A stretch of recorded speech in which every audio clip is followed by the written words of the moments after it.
13h sur toute l'étendue du territoire national. Merci de nous rejoindre à l'instant. Place à l'actu de la mi-journée.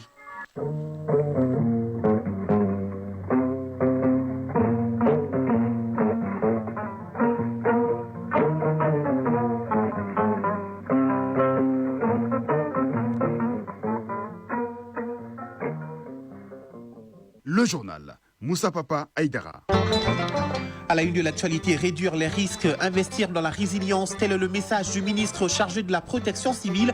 À l'occasion de la journée internationale de prévention des catastrophes, l'État renforce les dispositifs pendant la saison des pluies. Elles ont tourné une page souvent douloureuse, parfois libératrice. Les femmes divorcées affrontent un quotidien semé d'obstacles. Entre jugements sociaux, précarité économique et solitude, le dossier de la rédaction nous révèle des femmes très fortes à suivre dans les minutes qui suivent. Ce 12 octobre est célébrée la journée mondiale de l'arthrite, une occasion de mieux comprendre cette maladie silencieuse. C'est une douleur qui touche les articulations et bien plus encore. On en parlera largement avec l'invité de ce 13h dimanche, professeur Idriss Assissé. Il est le président de la Société malienne de la rhumatologie. Dents abîmées et sourires gâchés, la carie dentaire est une affection largement répandue, un problème de santé publique lié à de mauvaises habitudes alimentaires et à un manque de prévention. C'est le sujet de la chronique santé du jour. Et puis en sport, au football, les éliminatoires de la Coupe du Monde prennent fin dans quelques jours. Les derniers tickets seront disputés à partir de ce dimanche. Les Aigles du Mali éliminés accueillent les Barrias de Madagascar au stade du 26 mars à partir de 19h. Et puis actualité hors de nos frontières, au Cameroun, 8 millions d'électeurs sont appelés aux urnes pour désigner leur nouveau président. C'est une élection en un seul tour. 31 000 bureaux de vote sont ouverts depuis 8 heures à travers le pays. Et Madagascar aussi dans l'actualité. Les manifestations contre le pouvoir dans ce pays prennent de plus en plus d'ampleur.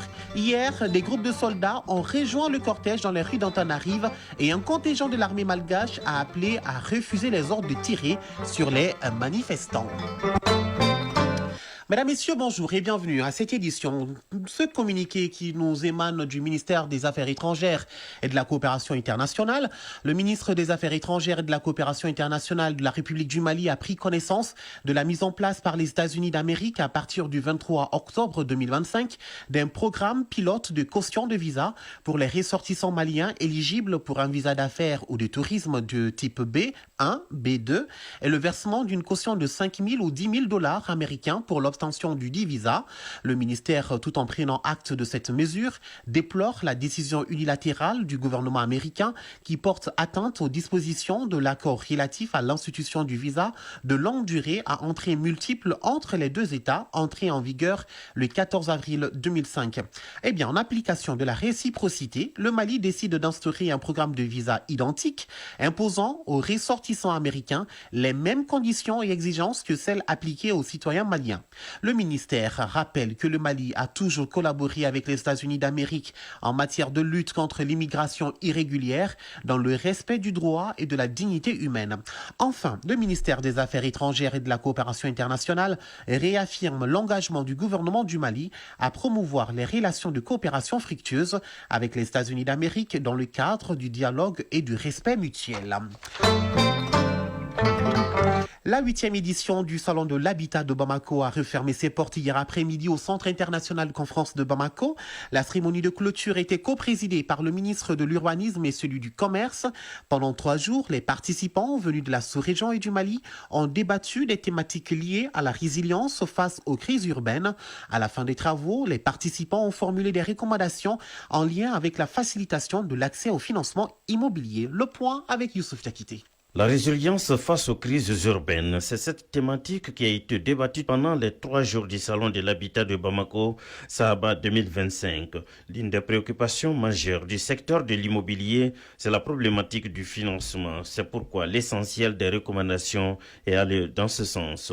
Sori Ibrahim Maïga, président de l'association des promoteurs immobiliers du Mali. Les banques ne disposent pas de ressources longues, donc il faut voir dans quelle mesure on peut trouver des ressources longues et que l'État crée les conditions et que les promoteurs immobiliers soient là pour pouvoir sortir des projets innovants mais surtout périn. La gestion foncière et l'assainissement des parcelles, c'est la quintessence même d'une politique de l'habitat. Cette 8e édition du Sahaba a vu la participation d'une dizaine de pays de la sous-région, plus le Mali, où les exposants apprécient l'initiative à sa juste valeur. Mamadou Koulibaly, exposant. Le Sahaba était un forum de rencontres entre Maliens et étrangers, surtout les Maliens de la diaspora, qui nous suivent de l'intérieur comme de l'extérieur. Et ça permet aux sociétés immobilières de présenter les nouveaux produits qu'ils ont élaborés au cours de l'année.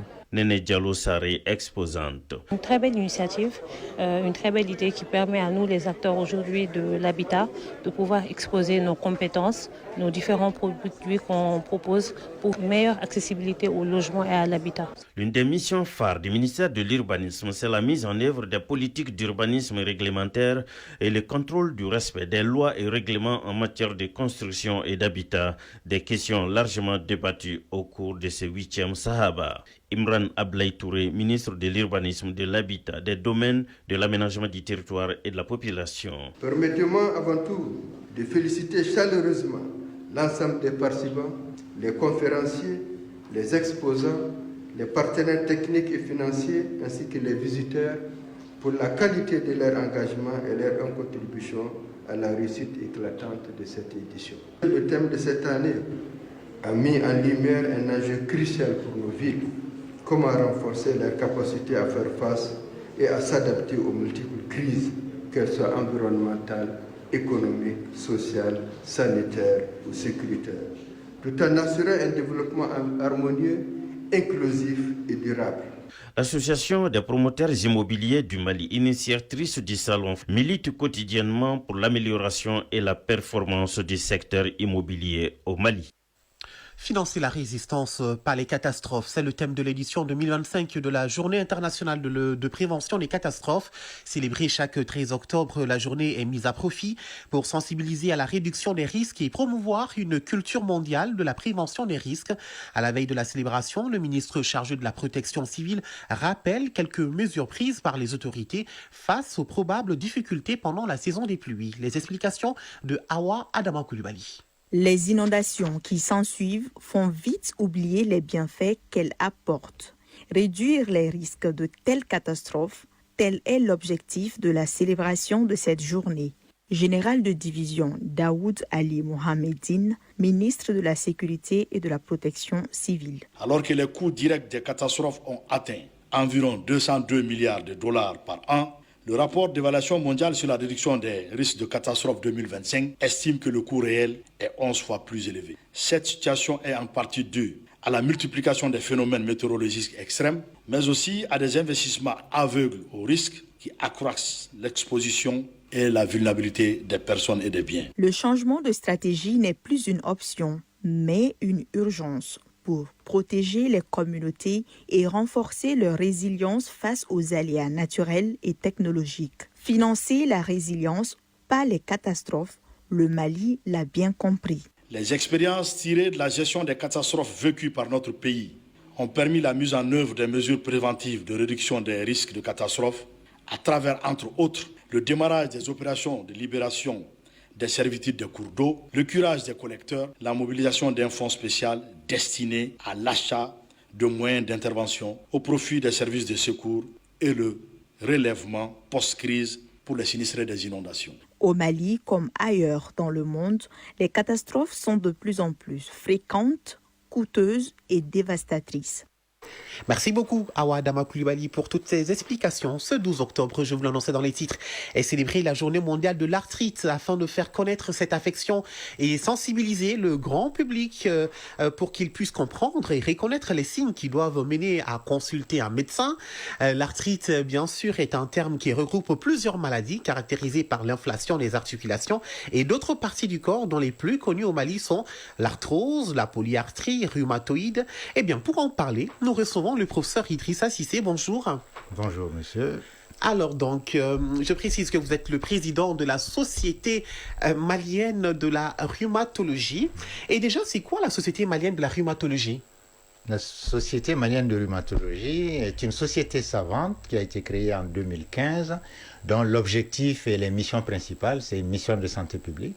sensibiliser sur les maladies de l'appareil locomoteur, donc des muscles, des articulations, de façon générale, et qui parle de muscles et d'articulations parle en fait de l'organisme dans son entièreté. D'accord. Et cette société se met en appui ou en accompagnement des pouvoirs publics et puis de l'ensemble des soignants pour donner un credo et attirer l'attention et de façon beaucoup plus spécifique sur ces maladies ostéo-articulaires qui sont extrêmement diverses, quel que soit l'âge, quel que soit le groupe social et quel que soit le continent d'ailleurs, parce que c'est des maladies universelles. Et qu'est-ce qui est l'arthrite exactement?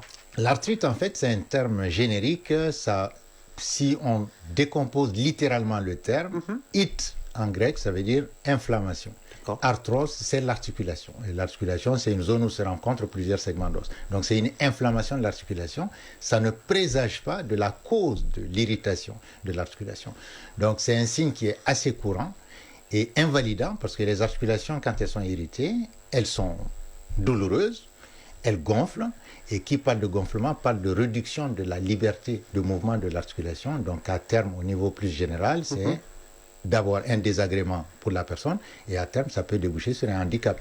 Et ce qui fait l'intérêt de la question d'anticiper, de diagnostiquer le plus possible ou d'orienter les populations dans un système de suivi, de détection et de suivi éventuellement quand ils sont malades pour pouvoir circonscrire les complications qui sont souvent redoutables et invalidantes. Et quelles sont les formes qu'on retrouve principalement ici au Mali? Les formes, vous avez évoqué les deux formes les plus prépondérantes. L'arthrose qui n'est autre chose qu'une usure de l'articulation. Quand on dit le terme fait réellement bondir, sinon effraie, mais ça veut dire simplement une usure. Et en toute logique, toute chose qu'on utilise s'use.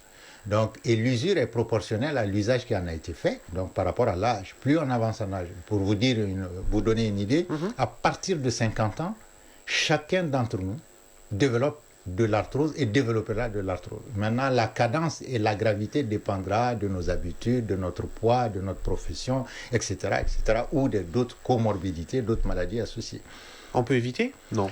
On peut éviter parce qu'il y a une hygiène de vie. Et déjà, je viens de dire tout à l'heure que le dénominateur commun et qui est un facteur d'aggravation ou souvent même un facteur inducteur de maladies articulaires, c'est déjà le poids, le surpoids. Et avoir un bon poids santé. Qui parle de poids parle d'alimentation, parle d'exercice physique, qui parle d'environnement de façon générale, alors que Dieu sur scène, notre écologie est très chahutée par nos comportements et notre système.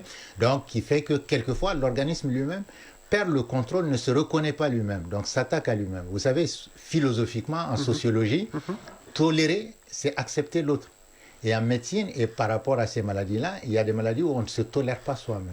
On pense qu'on est agressé par soi-même, donc on s'immunise contre soi-même. Donc on déclenche un processus de désintégration de son propre corps sans se rendre compte et qui peut déboucher sur une diversité de plaintes et de handicaps, sinon de situations souvent désastreuses avec un pronostic qui peut être engagé. Alors professeur, quels sont les signes ou symptômes qui doivent alerter et pousser à aller consulter un médecin? Les signes sur le plan potentiellement articulaire, c'est déjà une articulation qui est douloureuse et qu'elle soit une, plusieurs ou moindre, que ce soit 3 ou 4 articulations ou l'ensemble du corps, dès que ça persiste et qu'on n'est pas dans un contexte de prise en charge d'un palu, etc., d'une maladie qui est en cours de traitement, cela nécessite une consultation beaucoup plus spécialisée. Mais par exemple, quand on parle d'arthrose, c'est surtout les pieds, non? Non, l'arthrose, c'est toutes les surfaces qui bougent sont exposées à l'arthrose. Très bien. Et dans les articulations périphériques, comme on dit, et ça, c'est le cartilage qui s'use. Au niveau axial, donc au niveau de notre colonne vertébrale, la jointure des os est reliée par quelque chose qu'on appelle le disque. Donc, il n'y a pas une partie du corps qui a un degré de liberté qui n'est pas exposé à l'usure. Et l'arthrose, ça veut dire simplement l'usure.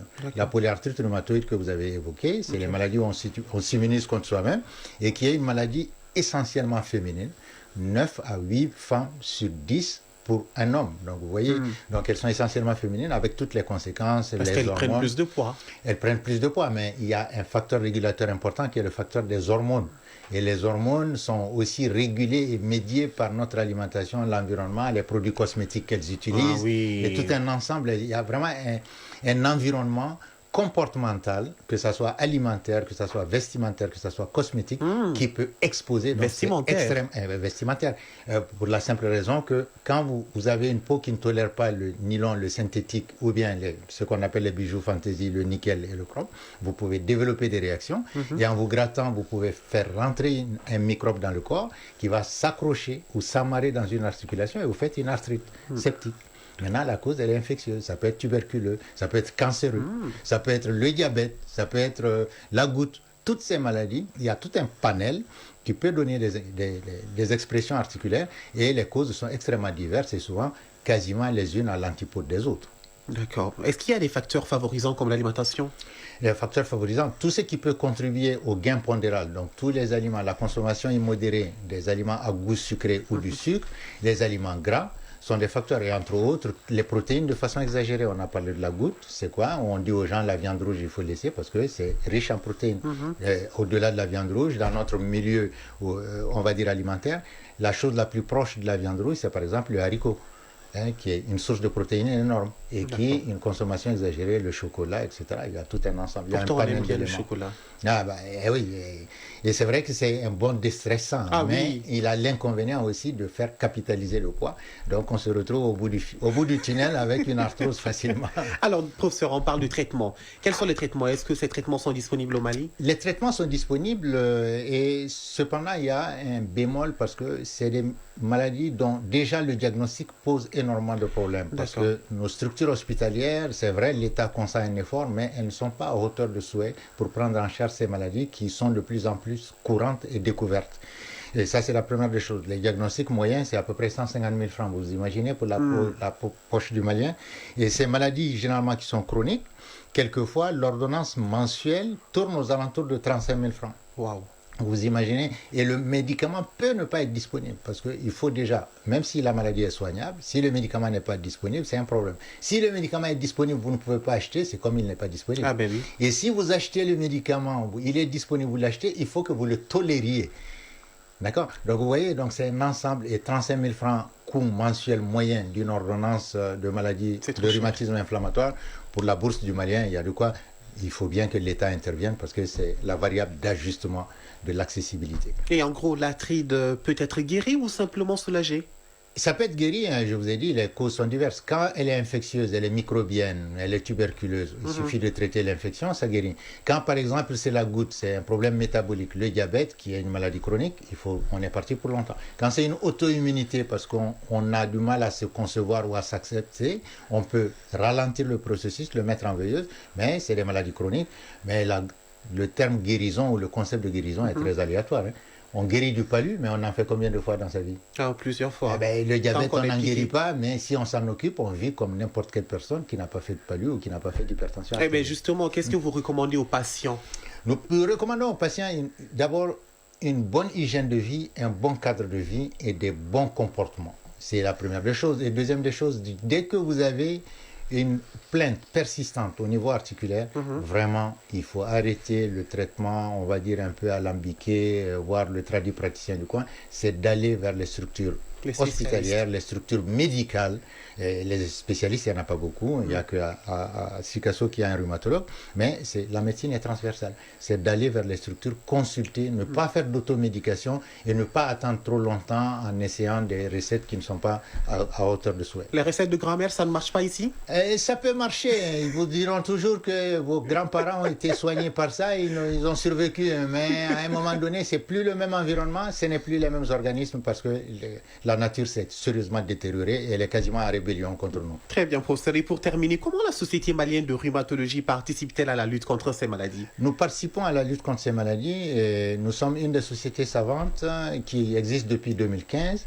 Et toutes ces journées mondiales, il y a des journées mondiales de l'arthrite, de l'arthrose, de la spondylarthrite. Nous essayons d'aller vers les populations. Nous sommes dans une logique d'aller vers la province et puis surtout aller vers les populations. Donc nous participons à une démocratisation de la prise en charge et de l'information des gens.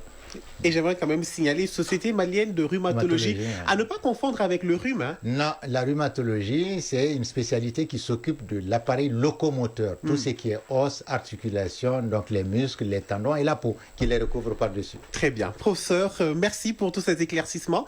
Et je rappelle que nous étions avec le président de la Société malienne de la rhumatologie, professeur Idrissa Cissé. Merci d'être passé par là. Merci le service public. Allez, bonne journée à vous. Allez, Suite de ce journal pendant qu'il est 13h17.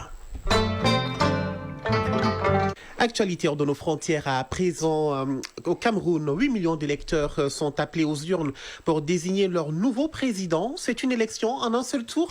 31 000 bureaux de vote sont ouverts depuis 8 heures à travers le pays. Et vous suivez ce dossier pour nous, Lansine Keita. Bonjour. Bonjour Moussa Papa. Et comment se déroulent les opérations de vote? Et dites-nous l'enjeu de ce scrutin. C'est une journée électorale au Cameroun où les électeurs se mobilisent pour porter à la magistrature suprême leurs candidats. Depuis 8 heures, les bureaux de vote sont ouverts et resteront jusqu'à 18 heures heure locale. À travers le pays, les mesures prises par le gouvernement sont strictement respectées. Bars, marchés et débits de boissons fermés. Aucune manifestation n'est signalée. La consigne est claire, discipline et vigilance. Les préfets assurent un suivi du scrutin en temps réel dans les 10 régions. L'enjeu principal de ce scrutin est le taux de participation dans la mesure où il existe presque 2 millions de nouveaux inscrits sur les listes électorales. D'un côté, on retrouve le parti présidentiel avec Paul Biya, 92 ans, candidat à sa propre succession, dont l'ambition est de prolonger un pouvoir presque cinquantenaire qui se vante de l'expérience du candidat. Il faut signaler que ces élections se déroulent dans une situation économique et sociale. Selon la Banque mondiale, plus de 10 millions de Camerounais vivent sous le seuil de pauvreté, alors que le pays est par ailleurs confronté aux attaques des terroristes Boko Haram dans l'extrême nord du pays, mais aussi une crise qui secoue depuis 8 ans les 2 régions anglophones du pays. Afin de pouvoir apporter des réponses à toutes ces questions, et le CAM, l'organe en charge des élections, s'est engagé à organiser un scrutin apaisé, crédible, impartial et inclusif. Le dépouillement commence dès la fermeture des bureaux de vote sous la supervision de l'ECAM et des observateurs nationaux et internationaux. Les premières tendances officieuse devrait tomber d'ici à minuit, Moussa Papa. Merci beaucoup, Lansine Keita, pour toutes ces explications. Les manifestations contre le pouvoir à Madagascar prennent de plus en plus d'ampleur. Hier samedi, des groupes de soldats ont rejoint le cortège dans la rue dont on arrive et un contingent de l'armée malgache a appelé à refuser les ordres de tirer sur les manifestants. Et sur ce dossier, Mohamed de Sangaré, bonjour. Bonjour Moussa Papa Aïdara. Alors, quelle est la situation aujourd'hui? La situation demeure très incertaine à Antananarive. La manifestation d'hier, l'une des plus importantes depuis le début de la contestation le 25 septembre dernier, lancée par le mouvement Genzi contre les coupures d'eau et d'électricité, a dégénéré en remise en cause directe des responsables politiques, à commencer par le président André Rajolina.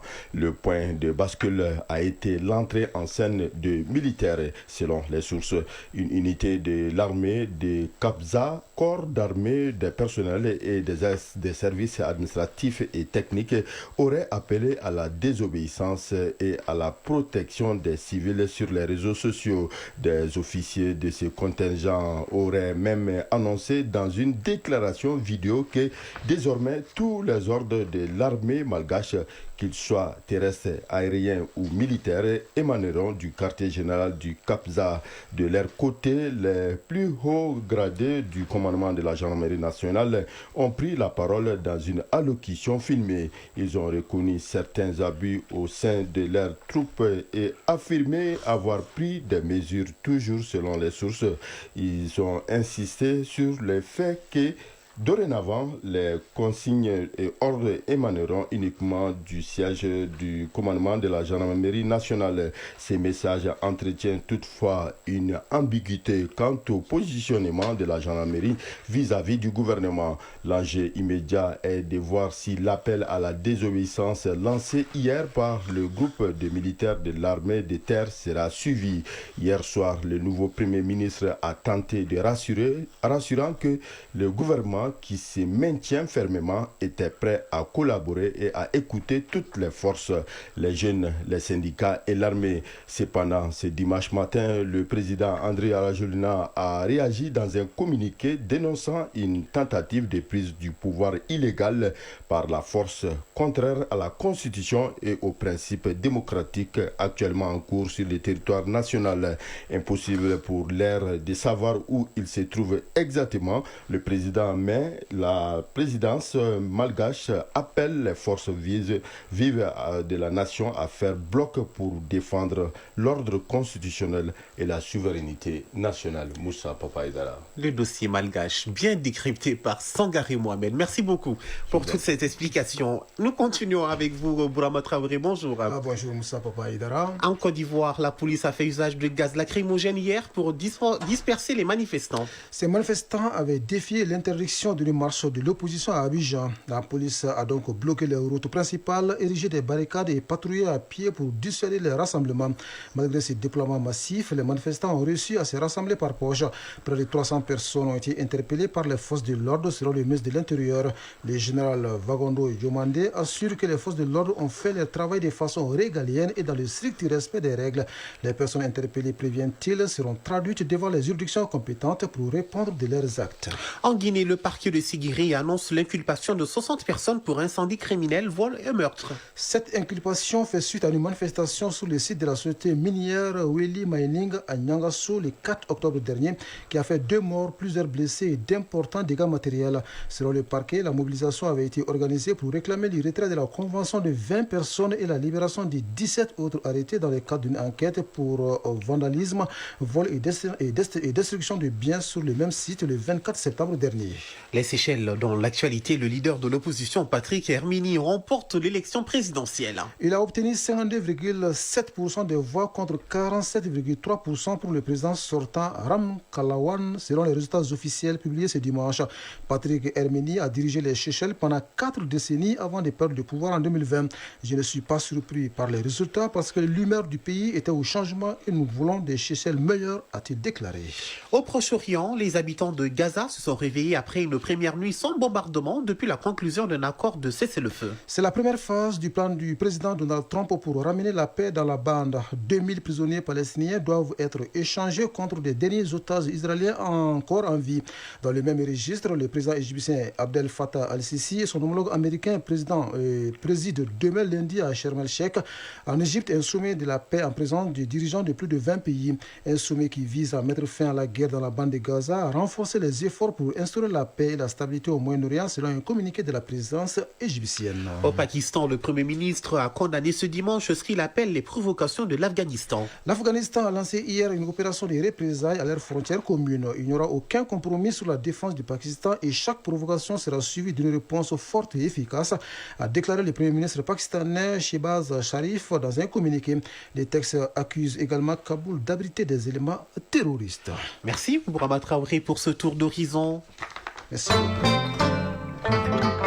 Retour à l'actualité nationale. Un jour, elles ont dit stop. Depuis, leur vie a changé. Stigmatisées, parfois isolées, souvent confrontées à de multiples défis, ces femmes refusent de rester dans l'ombre. Eh bien, il s'agit des femmes divorcées. Derrière les épreuves, il y a aussi de la lumière. Entre jugements pesants et quête d'indépendance, elles se reconstruisent pas à pas, guidées par la résilience et l'espoir d'un nouveau départ. Voyons le quotidien des femmes divorcées dans ce reportage signé Adam Koné.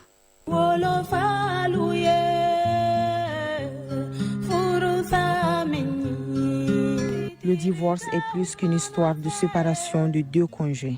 Il marque aussi une fracture entre des familles autrefois liées. Dans bien des cas, ce sont les femmes qui en subissent les plus lourdes conséquences, portant parfois seul le poids du regard social, de la solitude et même de la précarité. Hawa Traoré témoigne de son quotidien après cette douloureuse étape. La vie commune avec la belle-maman, les sœurs de mon mari, ça n'a pas du tout été facile.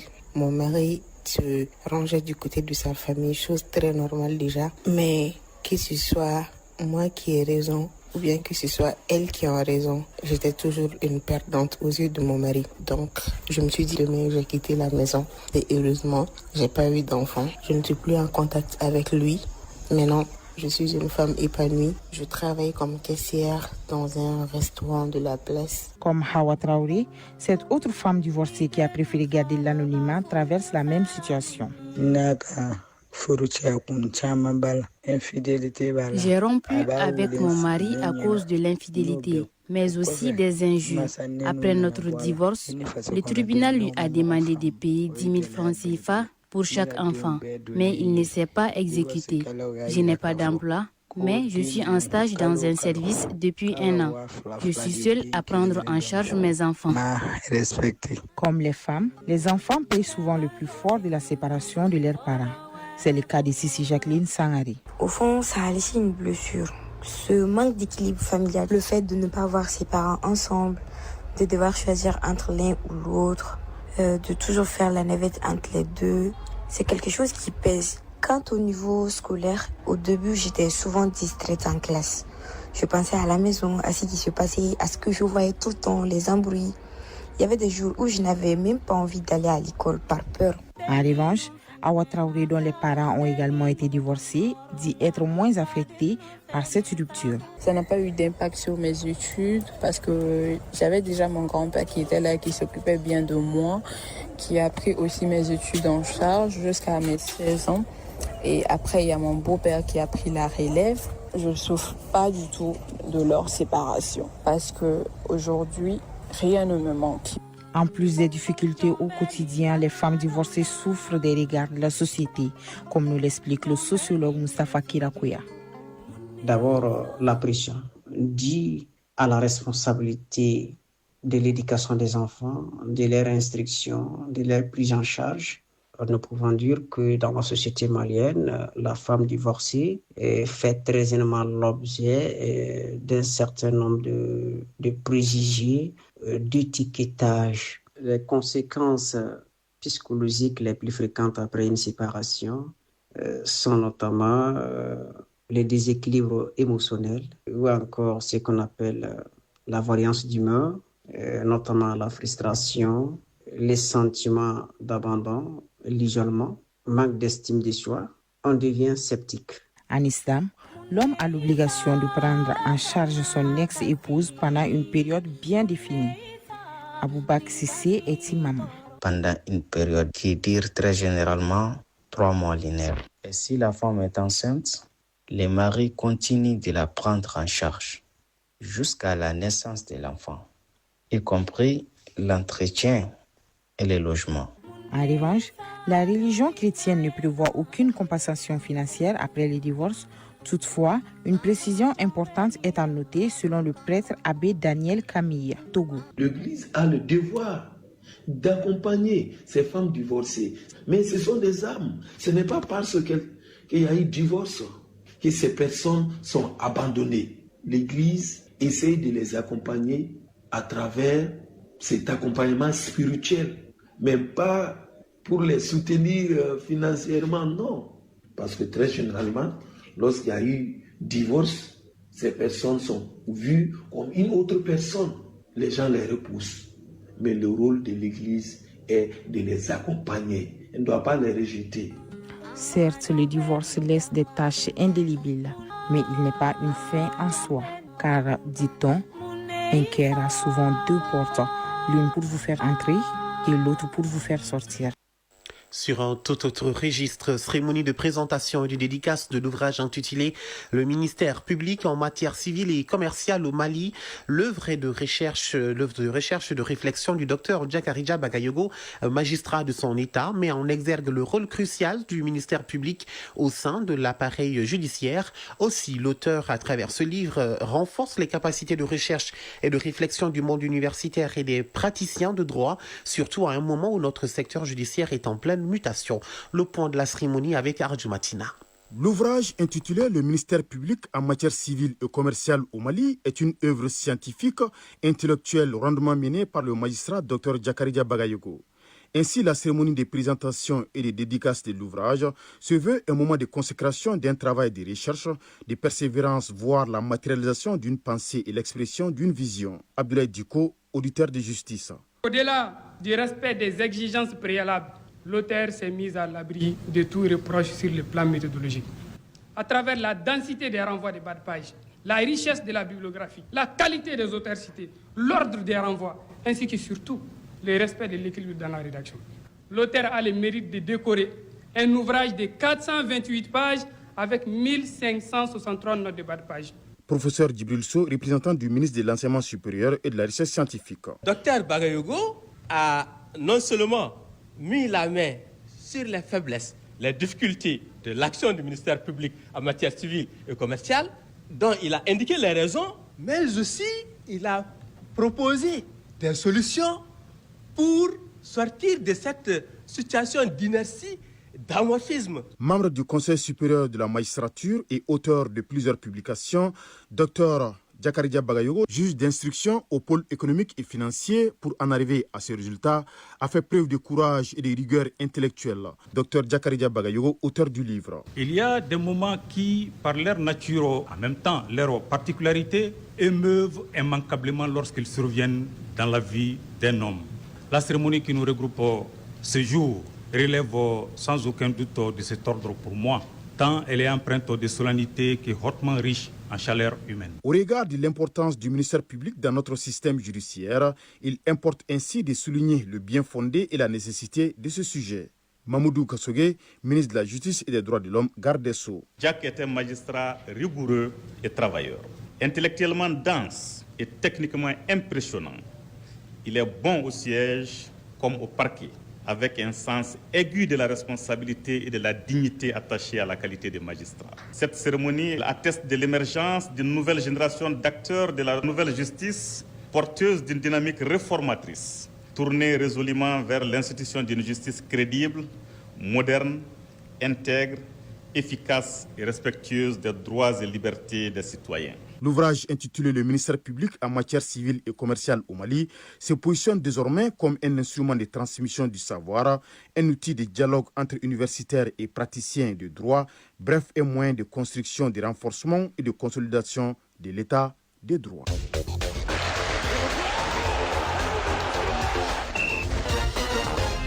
La page sport est entièrement consacrée au football. Hier, samedi, en Europe, on a joué la 7e journée pour certains et la 3e journée des éliminatoires de la Coupe du Monde pour d'autres. Eh bien, entre la démonstration 5-0 de la Norvège devant Israël et le festival turc en Bulgarie, la journée a été pleine de buts.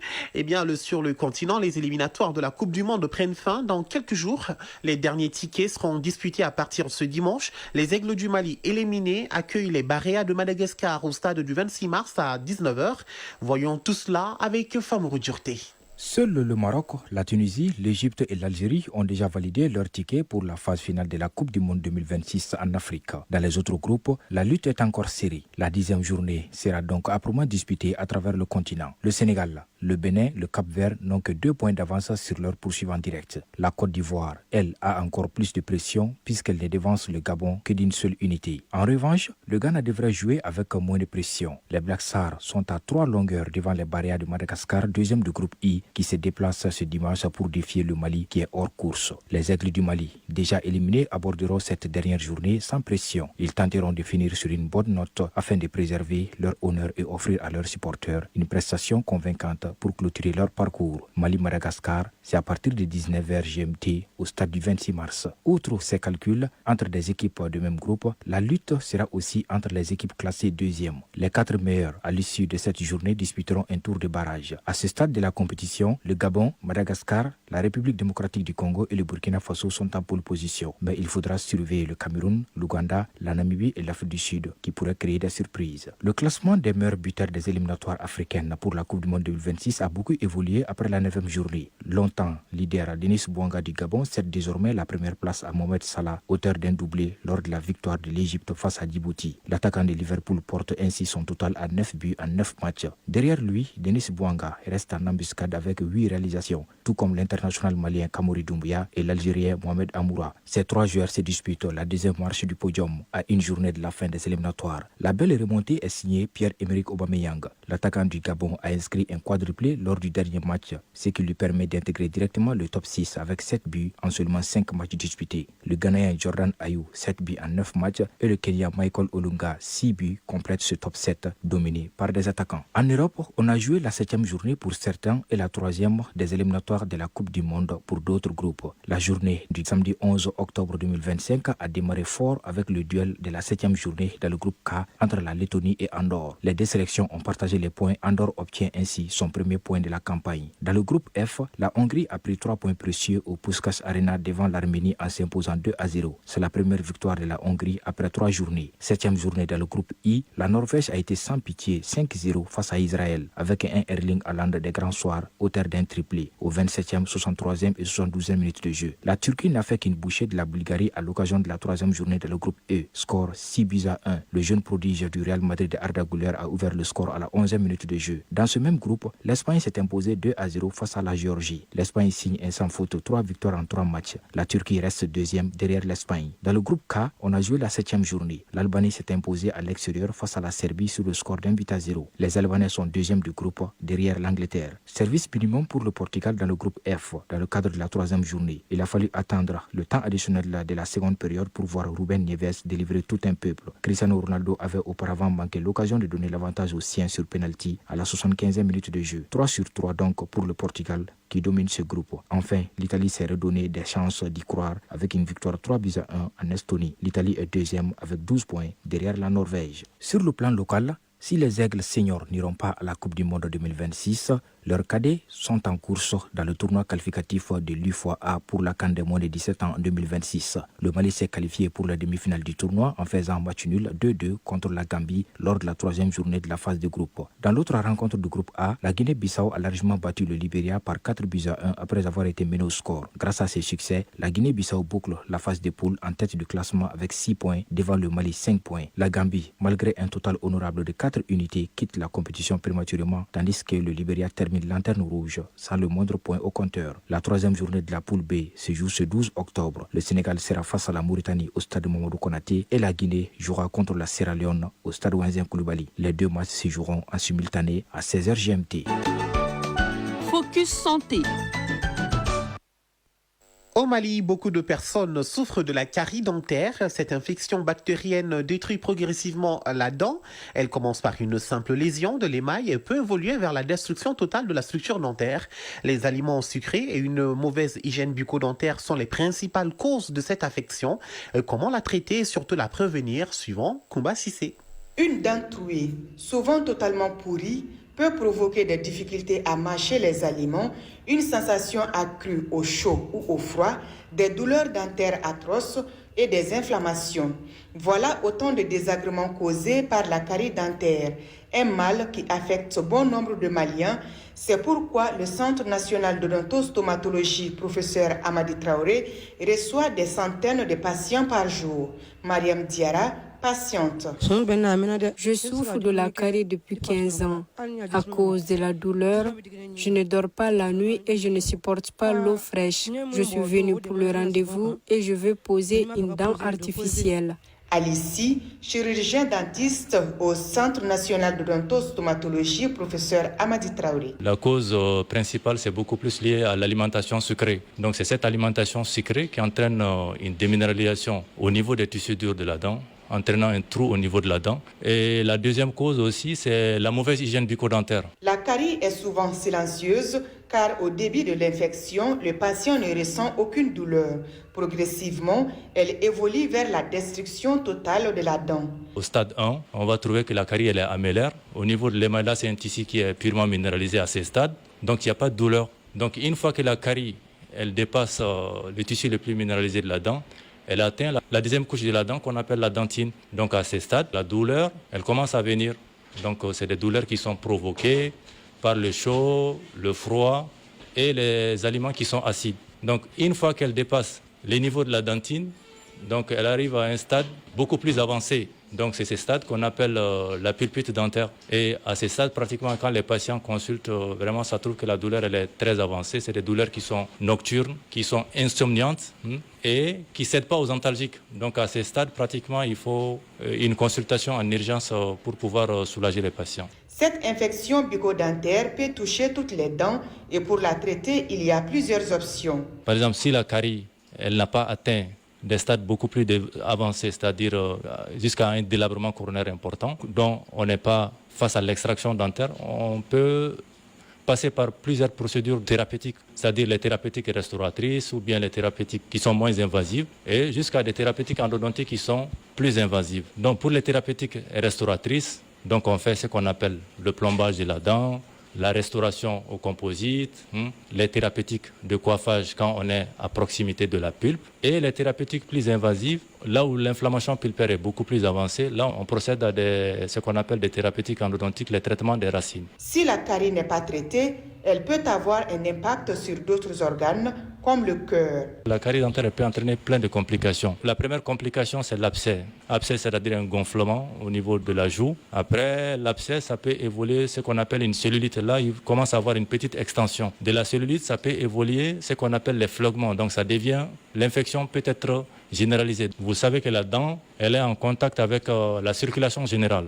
Donc il y a des bactéries qui sont au niveau de la cavité buccale qu'on appelle les streptocoques. Donc ces streptocoques peut migrer à travers de la dent vers la circulation générale et aller se fixer au niveau des valves cardiaques et entraîner ce qu'on appelle une endocardite infectieuse. Carie ou non, chacun doit se faire consulter 2 fois par an, ce qui permet d'éviter la carie ou de la traiter à temps. Notre dentiste insiste sur la diminution de la consommation des aliments sucrés et la bonne hygiène bucco-dentaire, car ces 2 éléments sont considérés comme la cause principale de la carie dentaire. Retour sur ce communiqué. Le ministère des Affaires étrangères et de la coopération internationale de la République du Mali a pris connaissance de la mise en place par les États-Unis d'Amérique à partir du 23 octobre 2025 d'un programme pilote de caution de visa pour les ressortissants maliens éligibles pour un visa d'affaires ou des tourismes de type B1, B2 et le versement d'une caution de 5 000 ou 10 000 dollars américains pour l'obtention du dit visa.